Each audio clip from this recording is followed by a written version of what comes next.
हाय, good morning, सत श्री अकाल, आदाब, नमस्कार, वनकम, जय हिंद दोस्तों। कल का दिन बहुत ही बोला जाए तो एक खराब दिन था, जहां भारत का एक प्लेन क्रैश हुआ। उसके बाद उसमें जो यात्री थे उनकी डेथ हुई। उसके बाद मेडिकल स्टूडेंट्स की डेथ हुई जिनके ऊपर वो गिरा, जिस हॉस्टल पे गिरा। उसके बाद कल एक और खबर आई है कि बॉलीवुड अभिनेत्री करिश्मा कपूर के पूर्व husband, ex husband Sanjay Kapoor की कल हार्ट अटैक से डेथ हो गई। 53 साल की उम्र थी और उस समय वो पोलो खेल रहे थे इंग्लैंड में। और बताया ये जा रहा है कि हार्ट अटैक हुआ है। हालांकि एक खबर ये भी आ रही कि उनके मुंह में कोई मक्खी चली गई थी जिससे कि उनकी चॉकिंग हो गई और उससे भी उनको प्रॉब्लम हुई। लेकिन हालांकि ये बात कंफर्म है शायद कि ये हार्ट अटैक से उनकी मृत्यु हुई है। तो अभी 53 कोई ज्यादा एज नहीं होती है।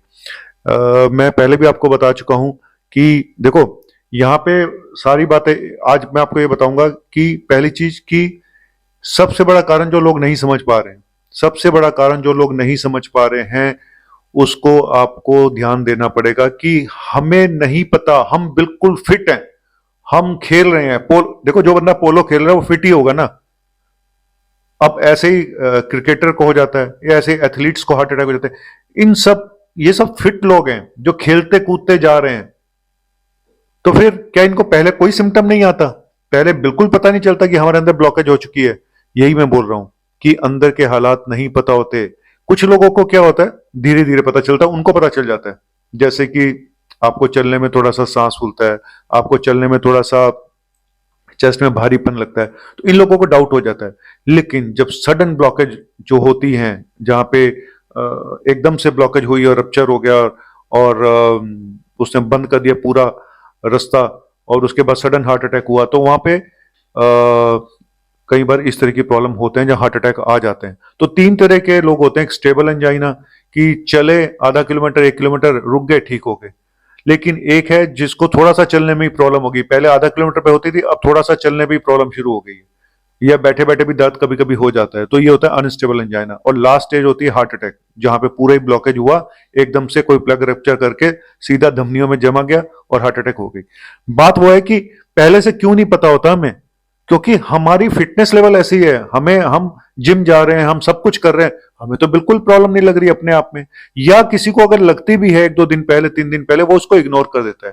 जैसे कि उसको 1-2 दिन से घबराहट हो रही थी, 1-2 दिन से पेट में गैस बन रही थी, 1-2 दिन से उसको कुछ काम करने में पसीना सा आया, 1-2 दिन से उसको चलने में थोड़ा सा अनइजीनेस, सांस फूल रही थी, फिर उसने सोचा गर्मी बढ़ी है। तो हम लोग अज्यूम कर लेते हैं कि गर्मी बढ़ी है ना, बीपी बढ़ गया होगा, लो हो गया होगा, पानी पी लेते हैं थोड़ा सा, है ना, तो नींबू पानी पी लेते हैं, ये सब चीजें, हम गैस की गोली खा लेते हैं, तो टेम्परेरी कई बार थोड़ा बहुत आराम पेशेंट को लगता है कि हाँ आ गया, तो इस चक्कर में रह जाते हैं और कई बार बिल्कुल कोई सिम्टम नहीं आता।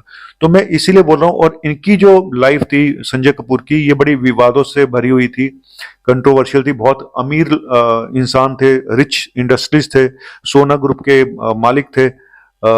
सोना जो ऑटोमेटिक ऑटोमोबाइल्स की शायद कंपनी है। तो लेकिन करिश्मा कपूर से शादी, जो बॉलीवुड अभिनेत्री हैं, शादी टूट गई। उन्होंने बहुत इल्जाम लगाए थे इनके ऊपर कि शराब पीते हैं, और बहुत सारे इनके ऊपर, इनके कैरेक्टर के ऊपर इल्जाम लगाए गए थे। और फिर उन्होंने दूसरी शादी करी। तो कहीं ना कहीं स्ट्रेस लेवल बहुत बड़ा पार्ट होता है आपकी जिंदगी में। तो जितना भी आप सोच के करें, जो भी आप कर रहे हैं, कि ये स्ट्रेस आपको बहुत बुरी तरह से अंदर ही अंदर मारता है। और दूसरा हमारे लाइफस्टाइल। यहाँ पे मुझे दो ही चीजें नजर आ रही हैं, एक स्ट्रेस और एक लाइफस्टाइल। कि कहते हैं ना, बड़े लोग बड़ी गल्ला। तो पता नहीं मुझे कि वो स्मोकर थे नहीं थे। ड्रिंक्स की बात तो मैंने नेट पे पढ़ी है, कितनी सच है कितनी झूठ है। हालांकि पार्टियां होती हैं जो इस तरह की, बड़े लोगों की पार्टियां, हमारे से लोग तो वीडियो बनाते रहते हैं, क्लिनिक से काम करते हैं, घर चले जाते हैं, सो जाते हैं, है ना। हम लोगों की बहुत सिंपल लाइफ है, थोड़ा बहुत वॉक कर लिया, थोड़ा जिम कर लिया, ये है। लेकिन मैं आप लोगों से एक बात बताना चाहूंगा कि फैमिली हिस्ट्री बहुत इंपॉर्टेंट होती है। अगर आपकी फैमिली में पहले कोई हिस्ट्री रही है किसी को हार्ट अटैक की या यंग डेथ की, तो आप लोग, मैं फिर बोल रहा हूं, 2 टेस्ट, 2 टेस्ट, सिर्फ 2 टेस्ट आपकी जिंदगी बचा सकते हैं। सिर्फ 2 टेस्ट। अगर आपकी उम्र 40 साल से ऊपर है, ठीक है, और आपको रिस्क फैक्टर है, शुगर है, बीपी है, कोलेस्ट्रॉल है, मोटापा, बड़ी बार बता चुका हूं, बहुत बार बता चुका हूं, तो आपको 2 टेस्ट और कोविड के बाद पोस्ट कोविड अपने आप में एक रिस्क फैक्टर बन चुका है। मैं पहले भी बता चुका हूं, बहुत सारे लोग वैक्सीन को धोखा दोषी मानेंगे। आप मानते रहो, लेकिन अभी क्या करें? कहानी है कि अब क्या करें, अपने आप को कैसे बचाएं। सबसे पहले जरूरत है अपने आप का पता लगाना कि हमारे अंदर क्या चल रहा है। हमारी शक्ल पे कुछ नहीं लिखा है, शक्ल से तो हम एकदम हीरो लगते हैं, फिट लगते हैं, अंदर क्या चल रहा है भाई किसी को नहीं पता। तो उसके लिए है प्रिवेंटिव हेल्थ चेकअप्स, और उसमें हार्ट के 2 ही प्रिवेंटिव हेल्थ चेकअप सबसे बड़े हैं, जिसमें कि आपको एडमिट नहीं होना पड़ेगा। एक इकोकार्डियोग्राफी, ठीक है, जो हार्ट की मसल और वाल के बारे में बताता है। बहुत सारे लोगों की मसल वीक हो जाती है, जिससे इजेक्शन फ्रैक्शन से पता चलता है। नॉर्मल इजेक्शन फ्रैक्शन 55 से 60% होता है, और जो कम हो जाए तो 45-50% से नीचे आना शुरू हो जाए तो उसको बोलते हैं कि वीक मसल हो गई। 30% से नीचे हो जाए तो काफी सीवियरली वीक हो चुकी है ना। बहुत सारे पेशेंट की मैंने 15-20% भी देखे हैं जो चलते रहते हैं सालों तक अपने लाइफस्टाइल को चेंज करके। लेकिन इकोकार्डियोग्राफी आपके ये हार्ट की फंक्शन को बताता है, और ब्लॉकेज को पता लगाने के बहुत सारे टेस्ट हैं, स्ट्रेस इको है, टीएमटी है, लेकिन ये आइडियली 65-70% तक ही ठीक बताते हैं। लेकिन एक्चुअल ब्लॉकेज कितनी है ये तो सिर्फ एक अंदाजा देंगे, एक्चुअल ब्लॉकेज कितनी है वो एंजियोग्राफी बताती है। एंजियोग्राफी 2 तरह की होती है, एक हम तार डाल के इन्वेजिव एंजियोग्राफी जो एडमिट होकर कराते हैं, और एक बिना एडमिट किए आप सीटी कोरोनरी एंजियोग्राफी, जो मैं बार बार बोलता हूं ये टेस्ट भाई करा लो अगर आपकी 40 साल से उम्र ऊपर है तो, क्योंकि 40 साल के बाद ब्लॉकेज होनी शुरू हो जाती है, और 50% के बाद तो माना गया है कि 70% लोगों की ब्लॉकेज होती ही होती है, चाहे किसी की कम किसी की ज्यादा। ठीक है, मैं भी अपनी करा चुका हूं, मेरी भी 25% ब्लॉकेज निकली थी शायद।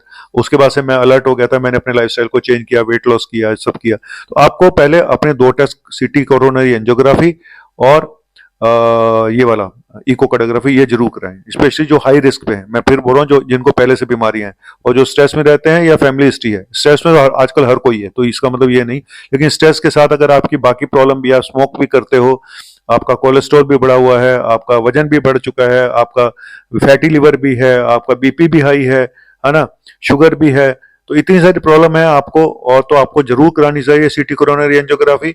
और तो ये 2 टेस्ट जरूर करा के अपनी हार्ट का अंदर का देखें, अपनी शक्ल मत देखो शीशे में। आप बड़े हीरो, हम लोग कॉस्मेटोलॉजी में इतना पैसा खर्च करते हैं हम, है ना। लेडीज इतना, अब लेडीज का क्या है कि लेडीज की हार्ट अटैक की एज थोड़ी ज्यादा है, बाद में हो, आदमियों की एज थोड़ी कम है।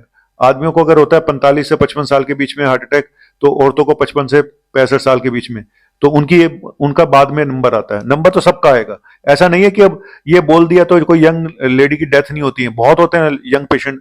लेडीज में हार्ट अटैक मिस हो जाते हैं, ये भी बता दूं। यंग पेशेंट्स में, यंग बच्चों में और लेडीज में हार्ट अटैक में एटिपिकल सिम्टम्स होते हैं ना, पता नहीं चलता इनका। तो इसीलिए आप अपना बजाय इसके कि फिलर लगाओ, यहाँ पे मैं फिलर लगवा लूं, अपनी स्किन ठीक करा लूं, मैं अपने लिप्स पे फिलर लगा लूं, मेरी स्किन लूज हो गई है, ये सब ठीक है कराओ, लेकिन पहले अंदर के हालात तो देख लो कि जिस फिलर को लगा के जिस शादी में आप जा रहे हो कहीं वहीं ना गिरे पड़े हो, क्योंकि आपने अपने वेट पे तो कोई कंट्रोल किया नहीं, आपने अपनी हरकतों पे तो कंट्रोल किया नहीं। आप लोग सिर्फ दिखावे के चक्कर में रहते हैं कि दिखाने में मैं कैसा लग रहा हूं, अंदर की फिटनेस का किसी को पता नहीं चलता है। ठीक है, ठीक है, ट्रेडमिल कर टेस्ट करके आप देख सकते हैं, आप इको स्ट्रेस इको करा के आप देख सकते हैं अगर देखना चाहें। पर मुझे अभी भी ये लगता है कि ये टेस्ट कई बार धोखेबाज साबित होते हैं, आपको नॉर्मल भी आ सकता है और फॉल्स पॉजिटिव भी आ सकते हैं। तो सीटी कोरोनरी एंजियोग्राफी में यही फायदा है, आपको एडमिट नहीं होना पड़ता, आप बिना एडमिट हुए भी करा सकते हैं।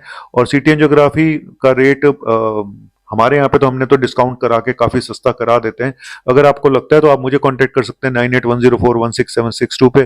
ठीक है, तो बस इतना ही बोलूंगा कि रोते हुए आते हैं सब, हंसता हुआ जो जाएगा, वो मुकद्दर का सिकंदर, वो मुकद्दर का सिकंदर जाने मन कहलाएगा। मुकद्दर का सिकंदर वो है जिसने अपने अपने मुकद्दर पे विजय पाई, और मेडिकल मुकद्दर आपका वही है जो आप जैसा चाहोगे वैसा ही होगा। कुछ अभागे होते हैं जो सब कुछ करने के बाद भी जिनके हार्ट अटैक हो जाते हैं, वो फैमिली हिस्ट्री है। इसीलिए बार बार बोल रहा हूँ, इसीलिए बार बार बोल रहा हूँ कि फैमिली हिस्ट्री बहुत स्ट्रांग होती है। अगर फैमिली में आपके हुआ है, आपकी उम्र 40 साल से ऊपर है, आप अपना सीटी एंजियोग्राफी कोरोनरी एंजियोग्राफी जरूर करा करके। थैंक यू वेरी मच, शुक्रिया। मुकद्दर का सिकंदर बनिए, ठीक है, सिकंदर का मुकद्दर नहीं। बाय।